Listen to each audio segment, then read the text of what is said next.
کو کا موقع دیا جائے گا، لوگوں کو اپنے طور پر وہ کہاں جاتے ہیں اور کیا چنتے ہیں وہ ان کا استحقاق ہے۔ تو یہ تو ایک سیاسی مسئلہ ہے اور اس کا ایک واضح روڈ میپ ان قرارداد کے ذریعے دے دیا گیا ہے۔ وہ کیوں نہیں آگے بڑھا؟ جیسے کہ آپ نے خود ابھی اپنی انٹرو میں فرمایا ہے کہ اس میں بہت سی ایسی چیزیں ہیں جو ہماری خود اپنی کمزوریاں ہیں، ہمارے اپنے مخصوص حالات ہیں، جس کی وجہ سے یہ جو سیاسی ایجنڈا ہے کشمیر کے حوالے سے وہ آگے نہیں بڑھ سکا۔ حالانکہ آپ کو اور ہمارے ناظرین کو سب کو معلوم ہے کہ اس پہ جنگیں ہو چکی ہیں بھارت اور پاکستان کے درمیان۔ اچھا، لیکن اس وقت جو زیر بحث جو سب سے بڑا مسئلہ ہے وہ ہے کشمیر میں وہاں کے معصوم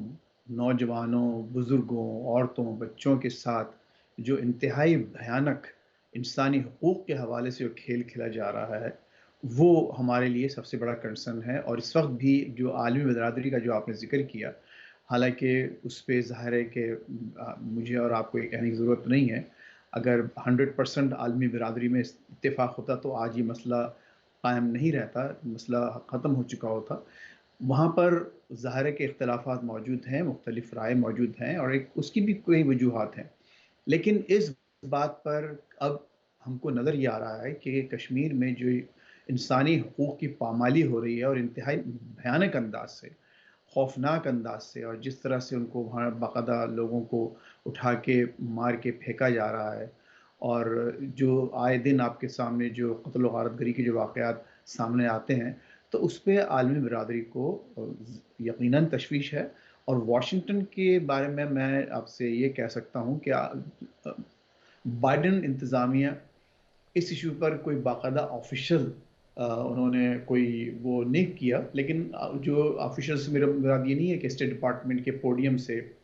یا وائٹ ہاؤس کے پوڈیم سے اس بات کا کوئی ذکر کیا گیا ہو، لیکن جو انسانی حقوق کے ادارے ہیں، جو کمیشنز ہیں، جو ریلیجس فریڈم کے کمیشنز ہیں جو خود اس کے زیر تحت ہیں، اس حکومت کے، امریکی حکومت کے، انہوں نے واضح طور پر تو وہاں کے مصائب کا، مظالم کا ذکر کیا ہے، اور اس کو بھارت کو اس معاملے میں باقاعدہ ایک ذمہ دار ٹھہرایا ہے، اور یہ ایک کھلی کتاب کے طور پر سب لوگوں کے سامنے موجود ہے۔ اچھا، جب ہم یہ کہتے اچھا، ہیں کہ یہ جو کی جاتی ہے، جس طرح کہ آپ ذکر کر رہے ہیں کہ تنبیہ کسی حد تک دی گئی ہے،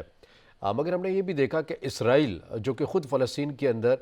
ظلم اور بربریت کی داستان رقم کیے ہوئے ہے، ان کے اخبارات تک لکھتے ہیں کہ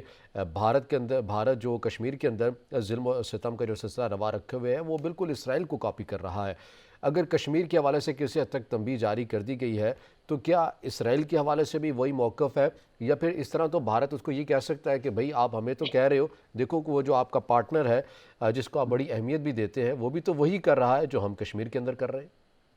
بہت اہم آپ کا سوال ہے اور بڑا دلچسپ سوال ہے رضا۔ اور ابھی دیکھیے 2 روز پہلے جو ایمنسٹی انٹرنیشنل کی رپورٹ آئی تھی ہیومن رائٹس کے حوالے سے، اس میں باقاعدہ اسرائیل کا نام لے کر اس کو ایک اپارتھائڈ اسٹیٹ اور اپارتھائڈ رویہ وہاں کہا گیا ہے۔ اور آپ کو حیرت ہوگی کہ ویسٹ کے تقریباً تمام ممالک نے اس کی مذمت کی، اس رپورٹ کی، جی ایمنسٹی انٹرنیشنل کی، اور خصوصاً اسٹیٹ ڈپارٹمنٹ نے۔ تو اسٹیٹ ڈپارٹمنٹ میں خود جو اے پی یعنی ایسوسیٹڈ پریس کے رپورٹر، اور آپ کو معلوم ہے کہ اے پی خود ایک امریکی نیوز ایجنسی ہے، اس کے رپورٹر نے جب وہاں سوال کیا اسٹیٹ ڈپارٹمنٹ میں، باقاعدہ پوری دنیا اس کو دیکھ رہی تھی لائیو،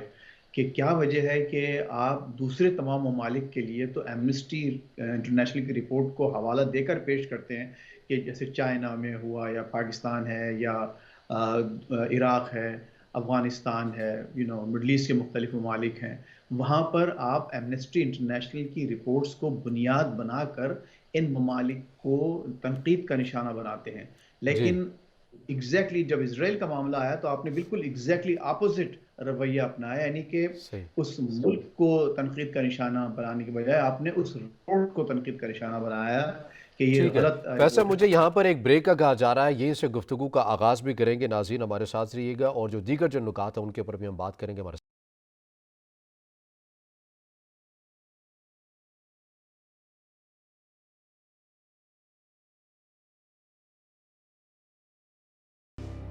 بریک کے بعد ناظرین پروگرام میں آپ کو خوش آمدید کہیں گے، اور ہم بات کر رہے ہیں یوم یکجہتی کشمیر سے متعلق، اور جس طرح سے ہم نے بات کی ہے کہ عالمی دنیا اس خطے کے حوالے سے اپنا نقطہ نظر کیا رکھتی ہے، جہاں پر ہم یہ بات کر رہے ہیں وہیں پر ہم یہ بھی جاننے کی اور بات کرنے کی کوشش کریں گے کہ کس طرح سے ہماری کہیں نہ کہیں اپنی بھی کہیں کوتاہیاں ہیں یا نہیں ہیں، یا جو ہماری جو پالیسی ہے وہ بالکل صحیح سمت میں کشمیر سے متعلق گامزن ہے۔ ان تمام امور کے پر بات کر رہے ہیں، میں واشنگٹن سے ویڈیو لنک پر جوائن کیا ہوا ہے سینئر تجزیہ کار ہے فیض رحمان صاحب۔ فیض صاحب، ایک تو ہم نے جی بات کی بریک میں جانے سے پہلے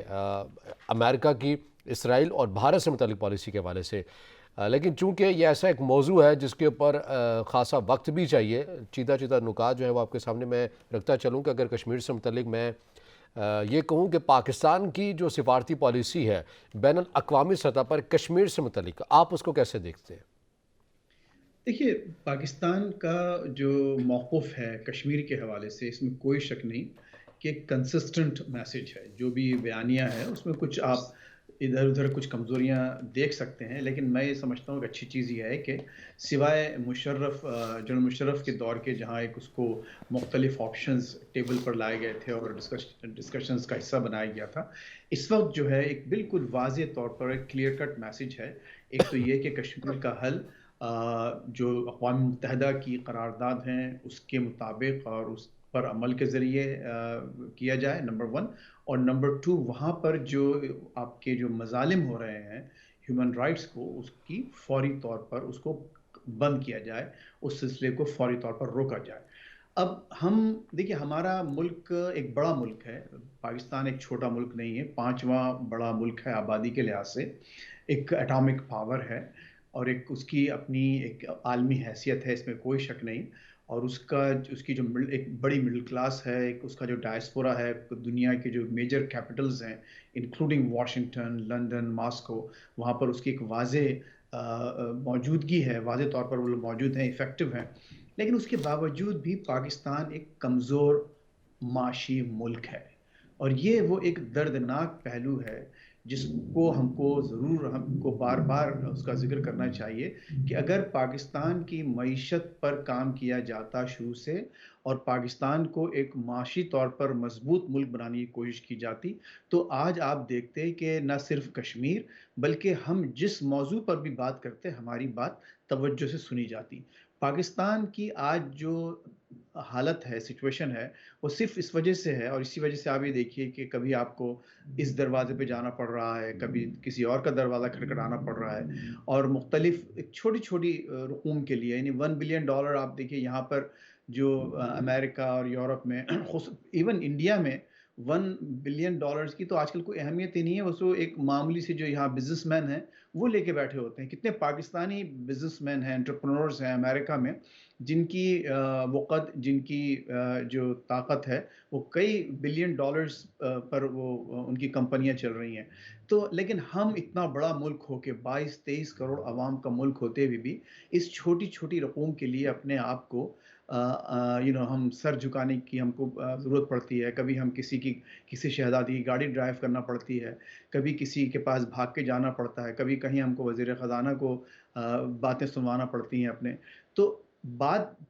سمپل سی بات یہ ہے کہ اگر ہم اپنا گھر آرڈر میں نہیں لائیں گے، اور گھر بھی معاشی لحاظ سے، جب تک ہم معاشی خوشحالی پاکستان کے عوام تک نہیں پہنچائیں گے، اس وقت تک آپ کو اپنے بیانیے کے لیے وہ تو سر، توجہ اس میں نہیں آپ ملے کیا گی جو کہ کیا ہونا سمجھتے چاہیے۔ کیا ہے؟ کیا سفارتی طور پر ہمیں ان چیزوں کی بارہا تکرار کرنی پڑے گی؟ کسی بھی ملک میں جائے تو ہمارا یہ مین ایجنڈا ہونا چاہیے، یا پھر ایسا نہیں ہے، دنیا بار بار تکرار سے سنجیدہ نہیں لیتی ہے، بلکہ آپ کے ملک کو معاشی طور پر مضبوط ہونا پڑے گا تبھی دنیا آپ کی بات سنے گی؟ دیکھیے، اچھا، ایک تو ظاہر ہے، اچھا آپ نے صاحب جو بات کی بہت اچھی کمپیریزن ہے اس پورے سوال میں۔ دیکھیے، ایک طرف تو یہ بات درست ہے کہ معاشی طور پر ہم لوگ کمزور ہیں، لہٰذا ہماری بات کی وہ وقت نہیں ہے جو کہ ہونا چاہیے اتنے بڑے ملک کی حیثیت سے، ایک اٹامک پاور کی حیثیت سے، نمبر ون۔ نمبر ٹو یہ ہے کہ ہمارا مقابلہ ہم نے جس ملک سے کیا ہے، اس کا حجم، اس کی آبادی، اس کی معیشت، اس کا دنیا پر اثر و نفوذ، اور اس کی جو ایک تاریخی اہمیت ہے، وہ ایک اس کو ایڈوانٹیج حاصل ہے۔ اور آپ یہ دیکھیے کہ دنیا جو ہے سم ہاؤ اور دی ادر، ظاہر ہے میں ایک پاکستانی ہوں، اور مجھے بہت برا لگتا ہے جب میری بات پر ایک بھارتی رائٹر کی، ایک بھارتی تجزیہ کار کی بات کو فوقیت دی جاتی ہے، اس لیے کہ اس کی جو اس کا جو ایکو سسٹم ہے، جو اس کا نیٹ ورک ہے، وہ زیادہ افیکٹو ہے، زیادہ مؤثر ہے، اور یہی ہمارا المیہ ہے۔ ابھی آپ یہ دیکھیے کہ غالباً یہ بات پوری طرح سے نہیں کہی گئی، لیکن بہرحال آئی ہے پاکستانی پریس میں کہ یہاں پر جو نامزد سفیر ہیں ابھی، جن کو سردار مسعود خان صاحب، جی جی جن کو کے سابق صدر ہیں آزاد کشمیر کے، اب وہ امریکہ میں سفیر تعینات کیے جا رہے ہیں، تو وہاں پر ایک کانگریس مین نے دہلی جا کر ایک لیٹر لکھا کسی کے کہنے پر یا کسی کے جو چندہ دینے پر، اور وہ لیٹر اس نے نہ اپنے آفس سے ریلیز کیا، نہ اپنی فیس بک پہ ڈالا، نہ ٹویٹر پہ ڈالا، اس نے وہ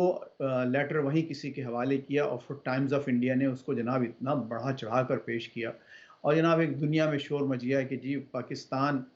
کے جو نامزد سفیر ہیں ان کو امریکہ نے رد کر دیا، حالانکہ وہ ایک جو کانگریس مین ہے، وہ ایک انتہائی مطلب ایک غیر مؤثر، ایک انتہا پسند ریپبلکن کانگریس مین ہے، جس کی خود اپنی پارٹی میں بھی کوئی سے نہیں ہے، لیکن چونکہ ان کا ایک پورا نیٹ ورک ہے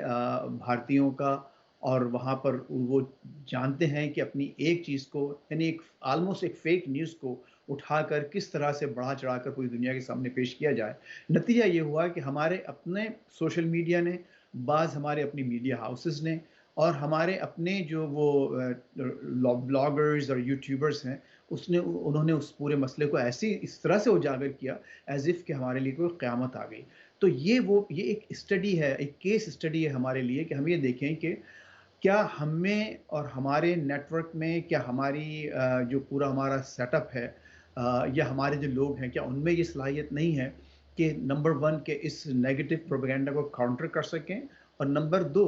اگر میں ہی نہیں کہتا کہ ہم کوئی فیک نیوز کا ایک نیٹ ورک چلانا شروع کر دیں اور خدا نخواستہ ایک جھوٹ پھیلانا شروع کریں، لیکن جو جائز باتیں اس وقت جو نظر آ رہی ہیں انڈیا کے جو مظالم ہیں 5 اگست 2019 کے بعد کشمیر پر، ابھی دیکھیں 2 روز پہلے ہی فہد شاہ، وہاں کے ایک ایڈیٹر، ایک سینئر ایڈیٹر تھے، ان جی کو صرف اس بات کو اٹھا دیا گیا کہ انہوں نے ایک کوٹ کوئی اینٹائی اسٹیٹ بات کی تھی۔ ایک ایک انڈیا اپنے آپ کو دنیا کی سب سے بڑی جمہوریت کہتا ہے، اور اس نے جمہوری ممالک میں یہ اپنا ایک صحیح فیصل صاحب، اس کے حوالے سے بھی بات کر لیتے ہیں، اور لابنگ کے حوالے سے کہ اگر بھارت کی لابنگ وہاں پر مضبوط ہے تو پھر ہماری کمزور کیوں ہے، اس نقطے کے اوپر بھی بات کر لیں گے، مگر یہاں ایک بریک کا مجھے کہا جا رہا ہے، ناظرین ہمارے ساتھ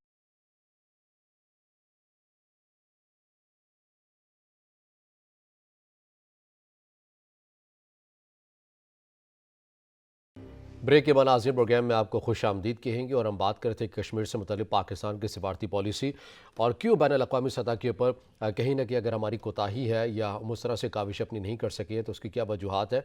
فیصل صاحب، مجھے جلدی سے یہ بتائیے گا کہ لابنگ کے حوالے سے، جیسا کہ آپ نے بریک میں جانے سے پہلے کہا کہ بھارت کافی مضبوط لابنگ رکھتا ہے واشنگٹن میں، پاکستان کی کیوں اتنی آپ سمجھتے ہیں کہ کمزور ہے یا اس طرح سے مؤثر نہیں ہے؟ دیکھیے اس میں بہت مختصراً آپ سے عرض کروں گا رضا، کہ یہاں پر 2 اہم نکات ہیں، ایک کنٹینیوٹی اور ایک consistency.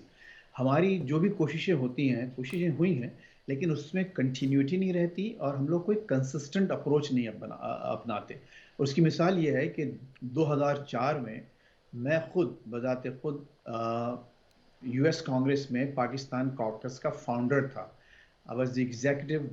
founding executive director of an organization which founded Pakistan caucus in the US Congress. اچھا، وہ کاکس جب تک میں اس پہ ایکٹیو رہا، وہ حالانکہ پوری باقاعدہ ایک لیڈرشپ تھی، بورڈ تھا، سب کچھ ہوا، لیکن ہم لوگ سم ہاؤ اپنی ایفرٹس کو کنٹینیو نہیں رکھ پاتے، اور اس کی وجہ یہ ہے کہ جو اس کے جو آس پاس جو ارد گرد لوگ ہوتے ہیں، ان کی اپروچ کنسسٹنٹ نہیں ہے۔ اگر ہم لوگ ایک طے کر لیں، نہ صرف یہ کہ ہماری اپنی کمیونٹی، پاکستانی امریکن کمیونٹی، بلکہ اس کمیونٹی کے ساتھ جو کام کرنے والے لوگ ہیں، اگر وہ یہ ایک طے کر لیں کہ ہم کو ان اداروں کی، ان چیزوں کی یہاں پر ضرورت ہے۔ دیکھیے ابھی آپ سے وقفے کے دوران بات ہو رہی تھی کہ آپ نے کہا کہ یہاں پر ایک لابنگ فرم کو ہائر کیا گیا، بالکل کیا گیا ہے، لیکن وہ خدمات جو جب آپ خریدتے ہیں کسی سے، تو ان کا اثر وہ نہیں ہوتا جبکہ خود مجھ جیسا آدمی، خود ایک جو پاکستانی امریکن جب جا کے کسی کانگریس مین سے بات کرتا ہے یا اس کو اپنے گھر بلاتا ہے اور پھر اپنے پڑوسیوں کو وہاں پر جمع کرتا ہے، تو اس کا جو اثر ہوتا ہے، اس کا جو امپیکٹ ہوتا ہے وہ کئی گنا زیادہ ہوتا ہے، اور وہاں پھر آپ کی بات سنی جاتی ہے۔ صحیح۔ اس میں کوئی شک نہیں کہ ہمارے بیک ہوم حالات ایسے نہیں ہیں کہ ابھی امریکہ میں ہم کو وہ توجہ مل رہی ہے، لیکن پھر بھی ہم لوگوں کو کوشش کرنا چاہیے، اور ابھی بھی لوگ کر رہے ہیں کام، ایسا نہیں ہے کہ کام نہیں ہو صحیح، رہا، کام لیکن چل مجھے رہا ہے کوئی لیکن اس اس کا کے اندر مزید بھی اقدامات ہونے کی ضرورت ہے۔ میں چونکہ وقت بالکل کم ہے تو دیگر جو موضوعات ہیں ان کو شامل کرتا چلوں پروگرام میں۔ مجھے یہ بتائیے گا کہ وزیراعظم پاکستان دورے کے اوپر ہیں چین کے، واشنگٹن اس دورے کو کیسے دیکھتا ہے ایسی صورتحال میں جبکہ واشنگٹن نے خود بائیک آؤٹ کر رکھا ہے بیجنگ کا؟ دیکھیے، اچھا، واشنگٹن نے بائیک آؤٹ نہیں کیا، صرف ڈپلومیٹک بائیک آؤٹ کیا، یعنی اپنے ہاں، ایتھلیٹس کو تو بھیجا، لیکن اپنی جو سفارتکار ہیں ان کو نہیں بھیجا، لیکن جو اولمپک کمیٹی کے آفیشلز وغیرہ سب وہاں گئے ہوئے ہیں، نمبر ون۔ نمبر ٹو یہ کہ دیکھیے ایک عجیب و غریب ریلیشن شپ ہے اس وقت۔ میں نہیں دیکھ رہا امریکہ میں واشنگٹن کے کسی بھی حصے میں کہ یہاں پر یہ کہا جا رہا ہو کہ پاکستان چائنا کو ٹوٹل ڈچ کر دے۔ اس کی ایک اچھا، اور اہم اس کا جو اگر آپ دیکھیں جو مظہر ہے، جو ایک مینیفیسٹیشن ہے، وہ یہ کہ اس وقت جو دنیا میں امریکہ نے جو سب سے زیادہ جو کووڈ ویکسینز ڈونیٹ کی ہیں، 47 ملین ویکسینز، وہ پاکستان کو دی ہیں۔ جی، جسٹ امیجن، یعنی اتنے زیادہ ممالک ہیں اور بڑے بڑے ممالک ہیں، لیکن Pakistan is the largest recipient of covid vaccines from the United States, number one. Number two, ابھی کچھ دنوں میرا خیال کل یہ بات آئی ہے کہ پاکستان ہمارا اسٹریٹجک پارٹنر ہے ہوں، اور رہے گا۔ یہ جو اسٹریٹجک الائنس ہوا تھا، جو پوری ڈسکشنز ہوئی تھی مختلف ادوار میں، مشرف صاحب سے لے کے اور آگے تک، انہوں نے اس میں اپنی کنٹینیوٹی کا انٹرسٹ ظاہر کیا، اور کہا ہے، بلکہ ظاہر نہیں کیا انٹرسٹ، کہہ دیا ہے کہ ہمارا پارٹنر رہے گا اور ہم اپنے معاملات اسی طرح سے رہیں گے۔ تو امریکہ یہ نہیں چاہتا، بائیڈن ایڈمنسٹریشن میں ہرگز یہ خواہش موجود نہیں ہے کہ وہ چاہتے ہوں کہ پاکستان سب کچھ چھوڑ لیکن کے، سر اس سے پہلے ہم نے یہ بھی تو دیکھا کہ بھارت کے اندر وینڈی شرمن کی اسٹیٹمنٹ یہ سامنے آتی ہے جس میں انہوں نے کہا کہ امریکہ پاکستان کے ساتھ وسیع بنیاد جو تعلقات ہے وہ نہیں چاہتا۔ گو کہ یہ بھی اسٹیٹمنٹ آئی ہے امریکہ کی، تو ہم کس اسٹیٹمنٹ کو اصولی سمجھیں؟ دیکھیے ونڈی شرمن نے جو بات کی تھی، بعد میں جب وہ پاکستان پہنچی تو انہوں نے اس کو بہت زیادہ اس کا اثر زائل کرنے کی کوشش کی، اس چیز کو تھوڑا سا وضاحت بھی کرنے کی کوشش کی، اور اسی سے ونڈی شرمن کے بیان کو اور اسکاٹ پیری کانگریس مین نے جو دہلی میں بیٹھ کے دیا مسعود خان صاحب کے بارے میں، اگر آپ اس کو ذرا ایک لائٹ میں دیکھیں ہاں، تو ہوتا یہ ہے کہ یہ لوگ جب امریکنز یا ویسٹرنرز جب انڈیا جاتے ہیں تو انڈیا بہرحال ایک انڈیا سے فیسینیشن ہے، وہاں جا کے پوری کوشش کرتے ہیں کہ کسی نہ کسی طرح سے وہاں اپنے ہوسٹ کو، اپنے میزبان کو خوش کیا جائے، پھر ان کا جس طرح سے استقبال کیا جاتا ہے، ان پر جس طرح سے جانیں نچھاور کی جاتی ہیں، جانوں سے مراد یہ کہ جس جو ان کو لوازمات اور جیسے لیوش ریسیپشنز ہوتے ہیں ان کے، تو یہ متاثر ہو کر ایسی باتیں کرتے ہیں وہاں سے اپنے صحیح۔ آپ کو ان لوگ خوش کرنے، اور پھر واپس آ کر پھر وہاں سے تھوڑا سا بیک آف ہوتے ہیں، ٹھیک ہے، اور سینئر یہ تجزیہ کار جی۔ واشنگٹن سے ہمارے ساتھ موجود تھے فیض رحمان صاحب، آپ کے وقت کا بہت شکریہ۔ ناظرین، آج کے پروگرام سے اتنا ہی۔